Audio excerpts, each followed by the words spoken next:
ஒருவேளை உனக்கு சத்துருவாக உன் கணவனோ, உன் மனைவியோ, உன் பிள்ளைகளோ, உன் தகப்பனோ, உன் தாயோ, உன் உறவினர்களோ, உன் நண்பர்களோ, உன் அதிகாரிகளோ, உன்னோடு பழகின பழக்கம் இருக்கிற பாருங்கள் யாராயிருந்தாலும் உனக்கு எதிராக நேரடியாக மறைமுகமாக, ஒருவேளை சபையினுடைய விசுவாசிகளாக இருந்தாலும், ஒருவேளை தேவனுடைய ஊழியக்காரனாக இருந்தாலும், உனக்கு எதிராக அவர்கள் ஏதாவது கிரியைகள் செய்யும் பொழுது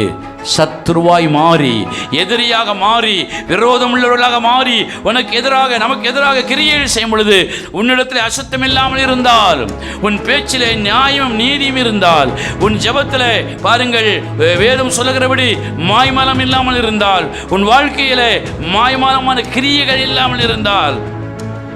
தேவனுக்கு பிரியமில்லாத காரியங்கள் இல்லாமல் இருந்தால், தேவன் என்ன செய்வார்? சத்துருக்களின் கையிலிருந்து விடுவிப்பார்.